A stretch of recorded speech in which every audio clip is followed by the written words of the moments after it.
Oke, assalamualaikum warahmatullahi wabarakatuh. Bertemu kembali dengan saya. Tapi kali ini berbeda karena saya akan bertindak sebagai host dalam MD Podcast saat ini gitu. Dan sekarang ini saya sedang bersama dengan seorang putri. Saya sangat mengenal sebenarnya orang ini gitu ya. Dan tentu barangkali teman-teman juga sebagian sudah banyak mengenal gitu ya.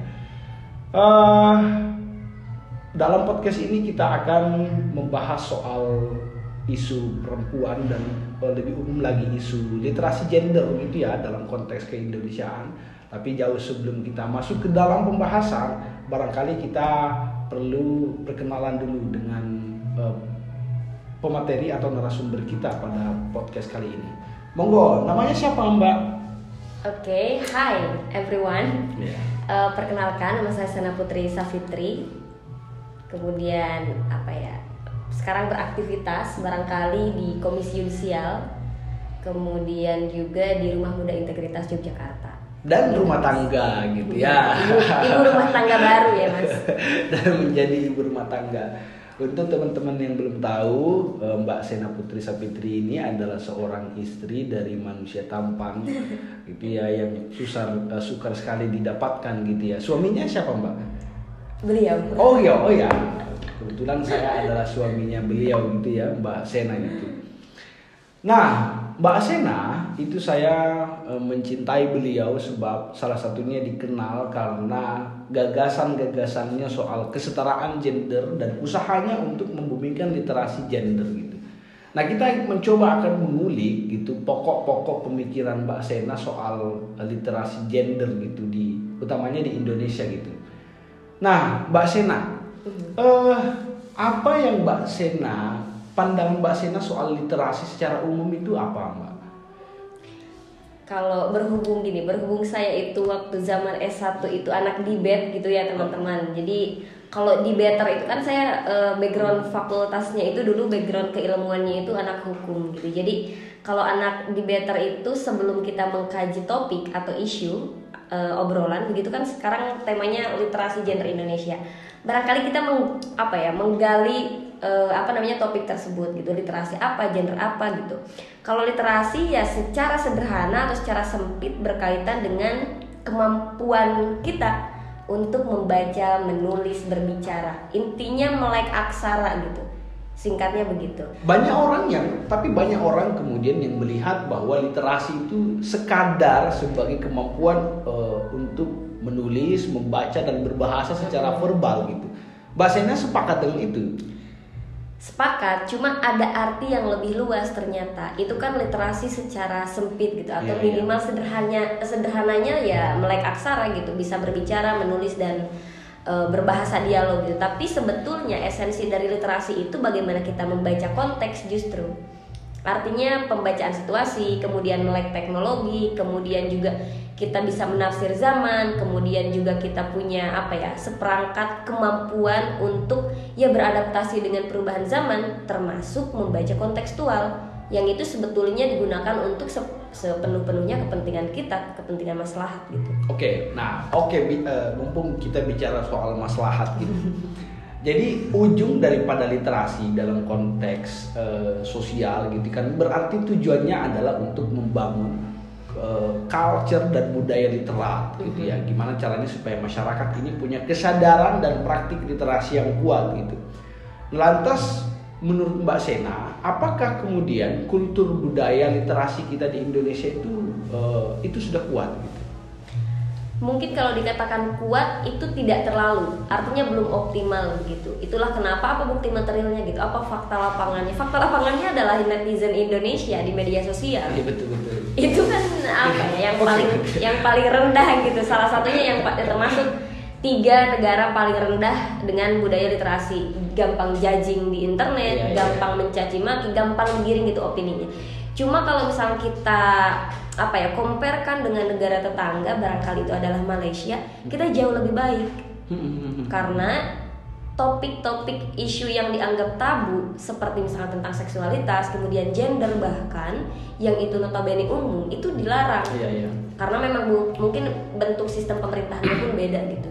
Kalau di kita demokrasi, kalau di sana kesultanan atau kerajaan seperti itu. Sekarang ini kan banyak orang yang udah punya banyak akun media sosial ya. Jadi orang kalau udah punya akun media sosial itu dia semacam punya otoritas untuk membangun narasi publik gitu ya, narasi individu dan narasi publik gitu.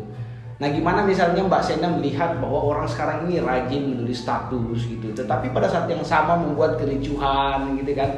Orang sekarang rajin menulis, tetapi menulisnya itu malah cerita-cerita yang jelek, menuduh, memfitnah orang lain gitu. Apakah itu justru tanda bahwa literasi kita kuat atau gimana tuh?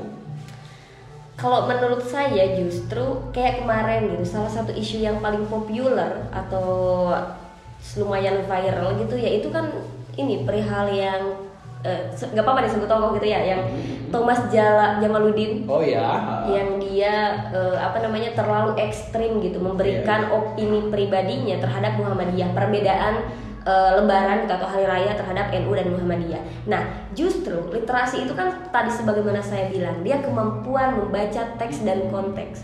Tapi ternyata orang yang berpendidikan tinggi sekalipun dia belum tentu loh mempunyai atau memiliki atau merawat literasi yang baik gitu. Artinya orang seperti Thomas Jamaluddin itu belum punya kultur literat yang kuat. Betul, gitu ya? Karena masih reaktif gitu, masih tidak memiliki kemampuan yang bisa memilah, oh ini saya bijaksana nih kalau saya mengkritik ini dengan tahap kritikan segini gitu. Tapi kan kalau beliau hanya memiliki, bukan hanya sih, maksudnya memiliki kemampuan akademik yang mumpuni di bidangnya, tapi menurut saya itu tidak bijak gitu kalau mengkritik perbedaan yang amat ekstrim seperti itu. Nah sekarang ini kan masalahnya Mbak, kalau menurut saya ya, masalah kita kan sebenarnya bukan karena kita tidak memiliki informasi atau informasi kita kurang. Masalah kita kan justru karena terlalu banyak informasi yang bertebaran, utamanya di media sosial, tetapi itu tidak diimbangi oleh kultur budaya literasi yang kuat. Gitu. Akibatnya kan orang ini mudah masuk ke dalam hoax gitu kan, orang mudah masuk ke wilayah post-truth gitu ya, menganggap yang benar itu salah, demikian sebaliknya menganggap yang salah itu benar gitu. Nah gimana pandangan Mbak Sena soal itu?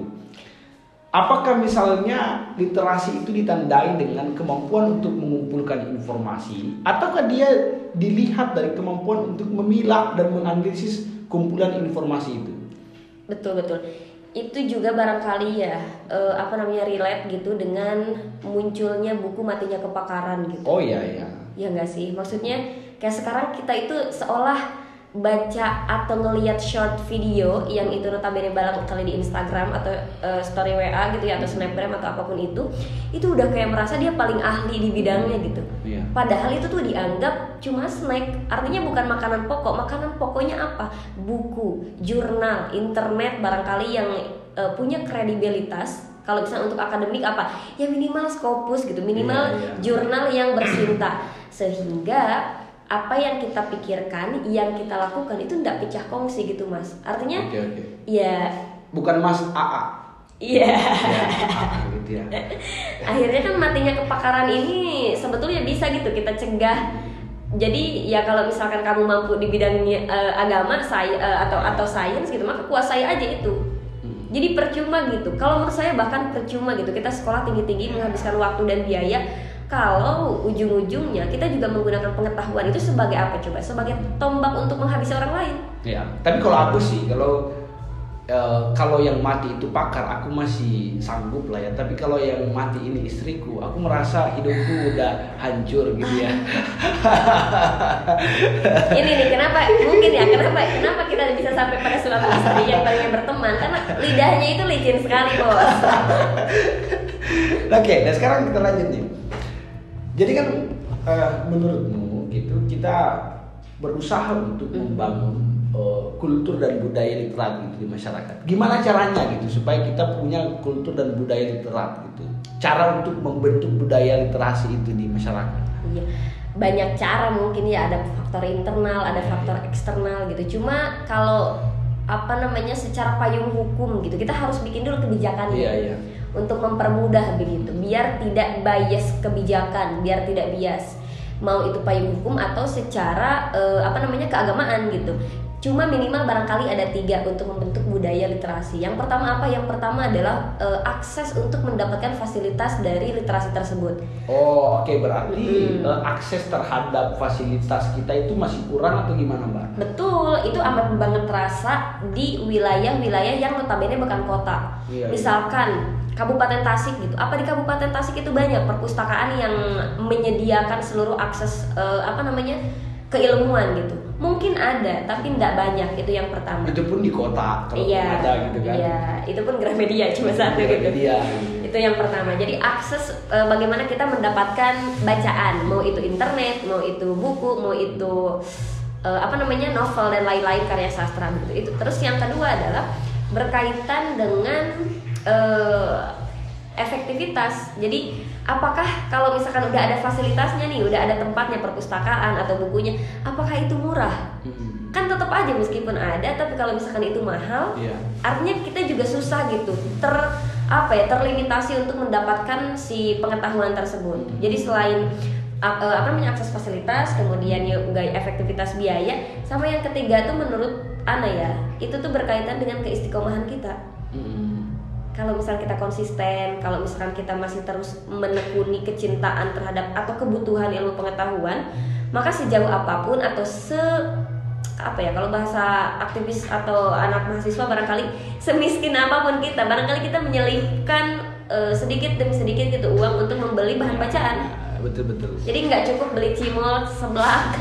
Benar, jadi rokok gitu. Kalau ada kemauan gitu, kita kan punya dorongan untuk tiba pada tujuan kita gitu ya. Itu kan sama seperti saya mencintai Mbak Sena gitu ya. Jadi saya semacam bermimpi kosong gitu bahwa ini sesuatu hal yang tidak bisa saya gapai gitu, tapi saya jelas. mau dan menuju ke sana gitu. Betul. Oke. Nah sekarang kalau saya lihat gitu Mbak, sebetulnya salah satu yang membuat literasi kita merendah gitu ya, kemampuan analisis kita rendah, itu karena pendidikan sebetulnya kalau menurut saya ya gitu. Jadi lembaga pendidikan kita itu belum mampu sebetulnya untuk mendorong budaya kritisme di dalam sekolah gitu ya. Kendati mereka diajarin gitu bahwa ini A, ini B, ini C gitu secara aksara. Tetapi karena sekolah gitu ya dan kampus hanya mengajarkan sesuatu hal yang verbatim, akibatnya kemudian siswa dan mahasiswa itu tidak punya kemampuan untuk menganalisis informasi-informasi yang bertebaran gitu. Nah, solusinya menurut saya dalam konteks pendidikan itu perlu dimasukin tuh kurikulum, misalnya memasukkan filsafat gitu ya, baik dari SMP sampai naik ke atas gitu, supaya kumpulan informasi yang mereka dapatkan itu mereka bisa analisis gitu. Itu juga mungkin yang melatar belakangi kenapa topik atau isu ini tuh digarap gitu hari ini. Salah satunya berkaitan dengan literasi gender Indonesia. Karena kalau ini konteksnya kan inti dari obrolan kita itu berkaitan dengan gender gitu ya, dengan pandangan atau konsep paradigma tentang feminis. Nah, kalau di wilayah pendidikan saya sepakat banget tadi apa yang Mas Akmal bilang gitu. Kalau apa yang Mas AA bilang, apa yang Mas Akmal bilang bahwa memang kurang gitu kesadaran bias di kebijakan atau bias di pendidikan tuh. Bahkan loh sekolah yang sifatnya formal itu yang katanya pendidikan itu tidak menyediakan bahkan minim ruang untuk kita berbagi kesetaraan gitu. Kesetaraan tuh dalam arti bukan berarti kalau saya ngerokok laki-laki maka perempuan juga harus ngerokok gitu. Mentang-mentang kebebasan gitu, mentang-mentang egalitarian gitu. Tapi menurut saya kenapa isu ini selalu seksi gitu. Isu gender tuh selalu seksi buat dibahas karena di pendidikan sekalipun itu tuh kan nanti ujung-ujungnya gitu, ujungnya perempuan yang berpendidikan itu harus bekerja. Seolah tidak boleh gitu, tidak berhak memilih menjadi ibu rumah tangga. Yang padahal kan itu dikembalikan lagi ke si perempuannya. Jadi menurut hemat saya gitu sebagai perempuan yang kemudian sadar berhak memilih dan memilah, pendidikan itu justru untuk menggugat apa yang saya mampu, apa yang tidak saya mampu, apa yang saya kehendaki, apa yang tidak kehendaki. Jadi bukan gongnya tuh bukan pada material uang, profesi gitu. Tapi mumpung kita udah masuk dalam diskursus gender, makna filosofis dan dasar dari gender itu tuh emangnya apa Mbak? Soalnya kan masih ada orang yang bias pemandangannya gitu ya. Bahkan ada yang menyamakan gender itu dengan jenis kelamin gitu. Iya betul. Nah, makna gender dan perbedaannya misalnya dengan jenis kelamin apa Mbak? Itu cerdas banget gitu ya. Kalau dari segi kebahasaan, jadi anggap aja kita kalau misalkan menelaah suatu kasus atau suatu isu gitu, gender itu kan dari bahasa Prancis yang itu pun serapan dari Latin genus, artinya jenis atau tipe gitu. Tapi kalau secara konteks itu kan secara teks gitu ya, bahwa keterkaitan elemen untuk membedakan laki-laki dan perempuan itu pada zaman dahulu. Iya. Tapi karena sekarang melalui perubahan zaman secara konteks, apa itu gender? Ya konstruksi sosial, kemampuan kemampuan kita Artinya dia membedakan. bukan bawaan dari Tuhan. Betul, bukan bawaan, tapi gawean, tapi Iya. bentukan gitu. Jadi untuk membedakan perempuan dan laki-laki, sama satu yang biasanya teman-teman kita lupakan, itu netral. Jadi kan kita hanya mengenal laki-laki dan perempuan gitu, Yes. woman and man gitu. Padahal ada sekarang di istilah gender tuh ada yang namanya netral. Artinya kalau kamu laki-laki tapi tidak menunjukkan maskulinitas atau kamu lebih feminin, itu berhak untuk kamu menentukan netral. Dan itu boleh bersikap di ruang publik begitu. Yeah. Akan tetapi kebetulan kan di negara Indonesia itu negara yang sifatnya ketimuran gitu ya. Dan sesuai hukum kan pasal 1 ayat 3 UUD, Indonesia itu kan negara hukum ya Mas. Jadi tidak bisa kita sebebas di barat begitu. Artinya kalau laki-laki maka dia tidak boleh memiliki payudara gitu. Meskipun ya banyak itu kayak misalkan Lucinta Luna gitu ya. Nah tapi kan di Indonesia tidak boleh begitu. Artinya hanya ada laki-laki dan perempuan. Begitu juga dengan perkawinan. Pokoknya banyak gitu dampak-dampak dari minim literasi gender ini. Oke. Ke perkawinan, kemudian ke pekerjaan dan lain-lain. Oke. Barangkali salah satu akibat daripada rendahnya literasi gender kita di Indonesia itu akibatnya adalah ketimpangan dan ketidakadilan gender gitu barangkali ya menurut Mbak Sena gitu. Apa Mbak Sena melihat bahwa di negara kita atau kultur masyarakat kita itu masih kuat gak ketidakadilan atau ketidaksetaraan gender? Kuat banget, bahkan di era sekarang gitu, bahkan di era yang katanya sudah gender equal. Iya. Jadi apa buktinya? Banyak satu upah rendah. Iya. Jadi perempuan yang tidak sekolah itu upahnya jauh lebih rendah ketimbang Artinya laki-laki. dia lebih rendah upahnya daripada laki-laki atau Itu gimana? secara kebijakan. Jadi yang tadi saya bilang ketidakadilan itu kan banyak, ada bias gender, ada bias kepahaman agama.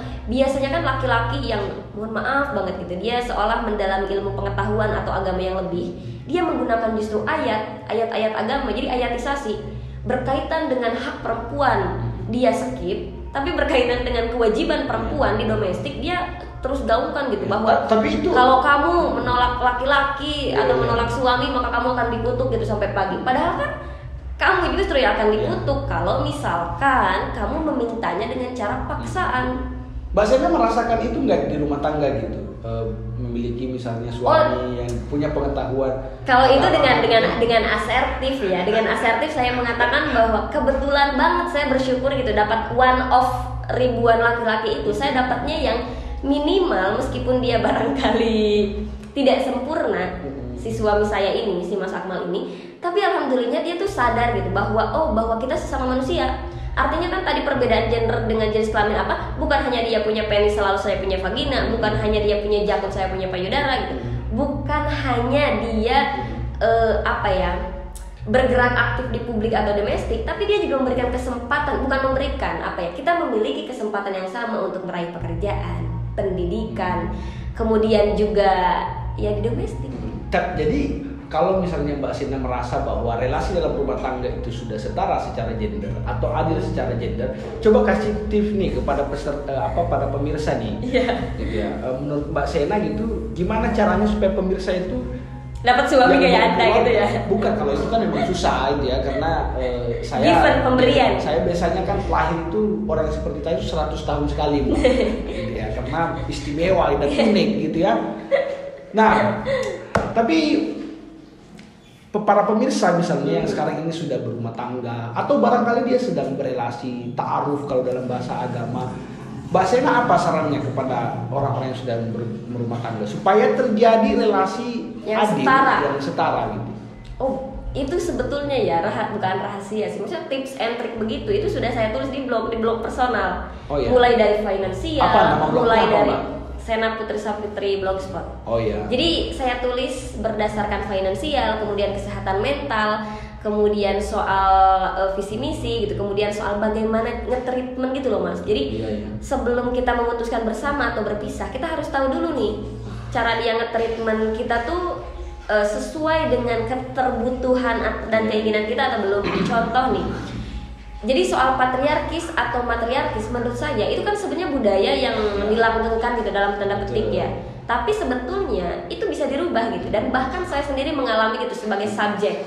Artinya kalau misalnya saya tidak berkehendak, itu maka boleh saya ucapkan dengan etika dan apa ya dan moral ke suami saya bahwa sayang, apa baiknya begini ya gitu. Jadi saya memulai pembicaraan, kemudian mulai membuka topik, lalu memulai negosiasi.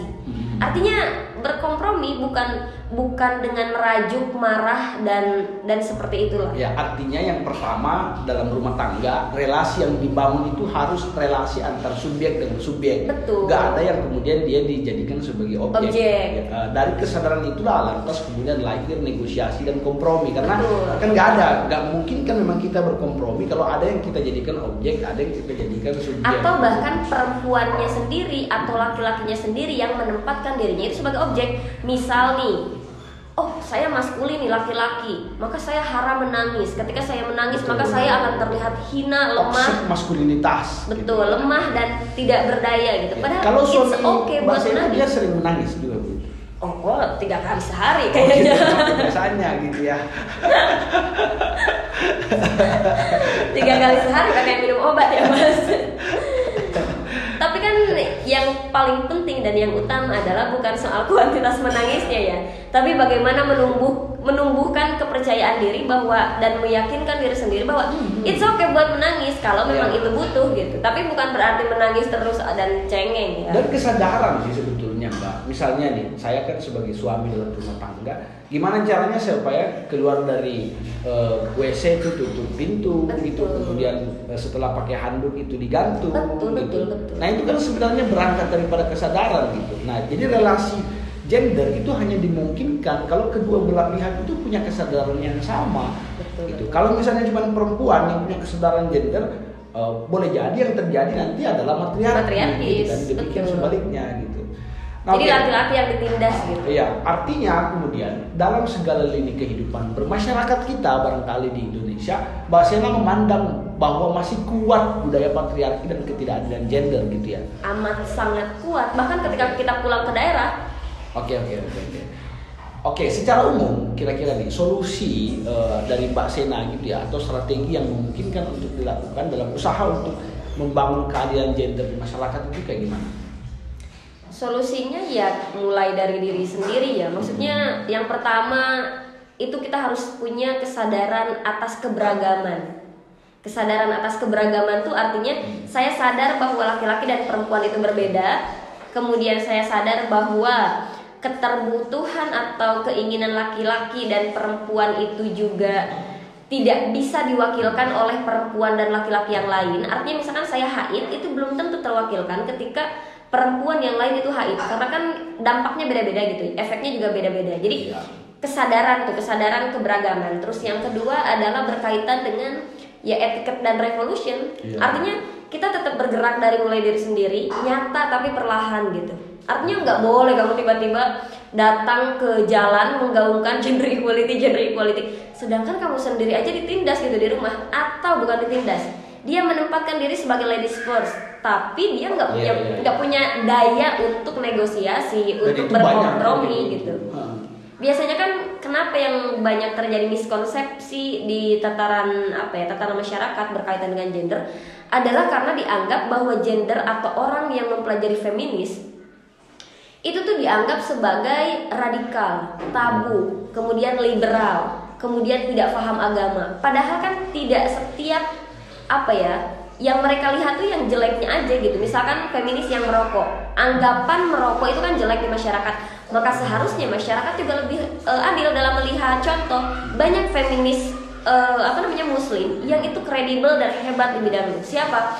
Profesor Musdah Mulia, Profesor Alimatul Kitbiyah, Khalil Mardiasi, kemudian para dosen kita barangkali di universitas. Artinya bahkan kita sendiri gitu. Kita sendiri sebagai, bahkan orang barat tuh dia bilang I'm not a feminist but I love equal gitu. Jadi saya bukan feminis tapi saya mencintai keadilan. Nah, itu yang kedua gitu ya, etik dan revolution. Yang ketiga adalah berkaitan dengan kompromi atau negosiasi kita sebagai manusia. Maksudnya secara asertif gitu, to be brave. Kita harus melatih keberanian itu setiap hari. Misalkan mau menyampaikan ketidaksukaan, ada catcalling misalkan, gitu kalau kita lewat. Atau kayak perempuan sebagai pelaku misalkan, Mas wangi banget, nggak mau singgah po. Gitu. Itu kan juga catcalling, Mas. Artinya kalau Mas Akmal itu di forum diganggu, kok tegas gitu jadi kok nodong. Ada yang nge-catcallingin mahasiswi atau bahkan mungkin teman atau atasan dan itu perempuan, maka lawan. Jangan justru dininabobokan dengan kalau itu kan saran, itu kan bukan saran. Kalau itu kan perintah ke saya khusus. Betul, itu adalah warning. Artinya kamu harus melawan. Catcalling itu adalah keramahan yang palsu begitu. Jadi kayak Mas cakep banget hari ini, wangi banget gitu. Maka kamu bilang, loh karena saya memang cakep dari sononya gitu dan udah beristri, diurus dan lain-lain lah. Kecuali memang perempuan atau laki-laki yang memang dinikmati gitu. Artinya kalau digoda maka sok cakep, sok ganteng, maka itu harus ditampar dan dikebiri menurut saya. Ya, artinya kalau saya coba kumpulkan gitu ya keping-keping pemikiran Mbak Sena ini. Jadi persoalan ketidakadilan gender, persoalan ketidaksetaraan gender itu harus dilihat penyebabnya secara multi faktor dan harus dicari solusinya secara multi aspek. Secara banyak sekali faktor yang kemudian menjadikan ketidakadilan gender itu menjadi status quo atau kewajaran gitu dalam kultur masyarakat kita. Faktor politiknya adalah karena di politik pun itu masih bias gender, banyak diisi sama laki-laki. Faktor keagamaannya karena di MUI banyaknya juga laki-laki gitu ya. Jarang ada perempuan yang solehahnya seperti Mbak Sena lah. Tidak banyak begitu ya. Iya gitu ya. Jarang yang punya penghayatan keagamaan yang sangat kuat gitu ya. Dan secara hukum barangkali itu masih belum tegas gitu ya. Kita belum punya pegangan hukum bersama yang itu kemudian di follow up dalam bentuk peraturan tentu saja ada kemarin yang ada undang-undang TPKS tahun 2022 udah disahkan. Dalam praktiknya masih bertabrakan dengan kultur masyarakat gitu yang masih patriarki gitu. Terakhir dalam podcast ini gitu ya, apa pesan-pesan Mbak Sena untuk para perempuan gitu yang ada di pemirsa di dalam podcast ini?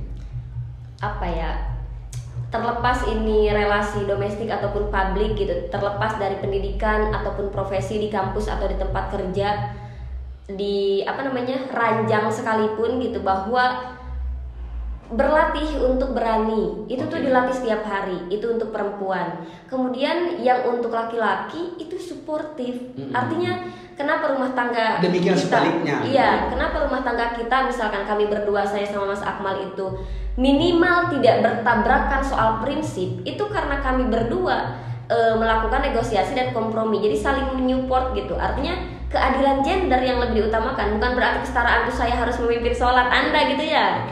Nah itu yang kedua. Kemudian yang ketiga adalah secara posisi atau peran kita juga harus lebih melihat prospek atau peran yang dibutuhkan gitu. Misal nih, saat ini saya perlunya menjadi ibu bagi anak-anak saya, dan saya misalkan tidak mampu ketika harus membagi konsentrasi untuk melanjutkan pekerjaan gitu, atau profesi. Nah itu boleh memilih dan memilah asalkan kita bertanggung jawab. Artinya jadi laki-laki juga jangan nyinyir. Misalkan kok kamu di rumah aja sekolah tinggi-tinggi itu, atau enggak kayak misalkan ibunya kemana kok dititipkan sama bapaknya. Tapi kan nggak pernah ada tuh ada yang menitipkan anak kemudian ke mamahnya dibilang kok dititipkan ke mamahnya gitu. Dan dukungan keluarga sih yang paling utama. Maksudnya tidak cukup gitu hanya sebatas pada pengetahuan, tapi juga pengalaman personal masing-masing. Dan tafsir keagamaan juga Mbak, gimana caranya supaya melahirkan tafsir-tafsir keagamaan yang berpihak kepada keadilan gender. jangan belajar filsafatnya barat doang, jangan belajar gender barat versi baratnya doang, tapi belajar secara komprehensif. Kita belajar filsafat barat dan filsafat Islam sebagai alat untuk mengkaji. Kemudian kita juga belajar gender feminis secara barat, tapi juga kita muslim Indonesia. Dan itu udah banyak sekali Mas di di Indonesia untuk mengakses ruang-ruang itu. Yang penting cukup punya kuota dan handphone tuh udah Masya Allah gampang banget sekarang. Dan yang paling penting ya diamalkan. Kalau misalkan dilecehkan secara verbal ataupun perilaku, ya lawan gitu. Oke deh, saya pikir begitu podcast kita pada pertemuan ini gitu. Untuk sebagai informasi gitu ya, Mbak Sena ini adalah istri saya, dan saya menikahi dia karena perlawanannya gitu ya terhadap bentuk-bentuk patriarki. Kendati dalam proses perjalanan itu barangkali nanti potensi yang akan dihantam itu saya gitu ya, tapi saya bersyukur bahwa saya punya istri yang punya kesetaraan, punya perspektif keadilan gender yang kuat, sehingga saya tidak memungkinkan untuk menindas, sekaligus sebaliknya gitu ya, saya tidak memungkinkan untuk ditindas gitu ya. Sampai jumpa dalam podcast selanjutnya. Wassalamualaikum warahmatullahi wabarakatuh.